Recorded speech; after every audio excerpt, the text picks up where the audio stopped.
Ferguson was born on June 20th, 1723, and was raised in Perthshire, Scotland, where he attended Perth Grammar School.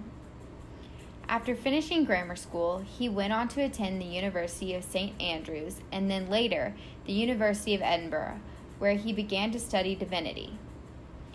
This interest in the ministry apparently ran in the family because Ferguson's father was actually a Gaelic minister in the Church of Scotland. After he completed his studies, he was appointed deputy chaplain and then principal chaplain from the year 1745 to 1754. In 1754, he ended up leaving the Presbyterian ministry, and then in 1757, he went on to study under David Hume as keeper of the Advocates' Library in Edinburgh.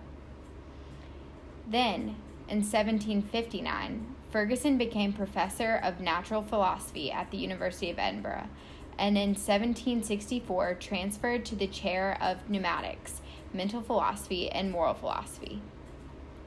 This new position allowed him to push into various academic circles that we now refer to as the Scottish Enlightenment. During the Scottish Enlightenment, Adam Ferguson was a prominent historian and philosopher, and he belonged to the Scottish common sense school of thought. And because Ferguson's ideas had a particular emphasis on social interaction, he is sometimes identified as the father of modern sociology. His work mainly revolved around the study of human nature, and he analyzed modern commercial society through a critique of its abandonment of civic and communal virtue. For Ferguson, the individual appears as the bearer of social dispositions, and those dispositions are an essential part of his or her nature. Along with that, he is chiefly remembered for his essay on the history of civil society, which was published in 1767. This essay explored the progression of mankind from barbarism to social and political refinement, and he emphasized society as the source of human morality and action. He is given credit for the popular statement that government, or establishment, is the result of human action but not the execution of any human design. This statement gave way to what would become David Hume's theories on spontaneous order. And also, in this essay, he states, "Whole bodies of men are sometimes infected with an epidemical weakness of the head, or corruption of the heart, by which they become unfit for the stations they occupy, and threaten the states they compose, however flourishing, with the prospect of decay and ruin." Also, Ferguson was a leading advocate for progress and innovation. He also believed that the growth of a commercial society through the pursuit of individual interests could promote a self-sustaining movement. Therefore, freedom and opportunity were seen as the key to population and economic growth.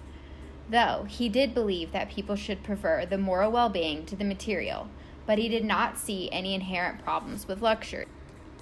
Then there is Adam Ferguson's engagement with other thinkers. First, there were other contemporaries of the Scottish Enlightenment known as the mercantilists, who wanted greater governmental controls and more regulation on free trade.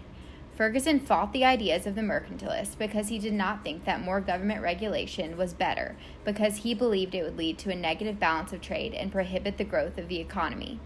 His ideas on human action, but not of human design, negated the mercantilist thinking that there needed to be more subsidies and tariffs to make the economy grow. He was a strong believer that the economy would grow based on unplanned human action. For example, if you're walking in a crowded space, you do not plan where you will walk. You just walk and others move around you. This is a similar way to think about markets. Also, Ferguson disagreed with the popular thinker Adam Smith because Smith believed that humans were motivated by pleasure. Ferguson believed that humans were actually driven by the pursuit of power and that they had a natural tendency towards corruption. Though, he did agree with Smith on a lot of other issues like the importance of the division of labor.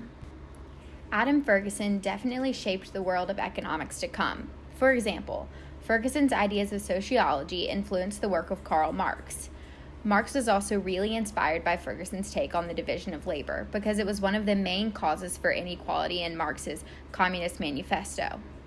Also, Hegel was inspired by Ferguson's analysis on civil society and the division of labor as well, because Hegel thought that it was a good reason for the spread of communism. To conclude, Ferguson's contributions were imperative to the impact on the Scottish Enlightenment because of his careful study into understanding of human nature and how men, governments, and markets interact with each other. This served as the core of the Scottish Enlightenment.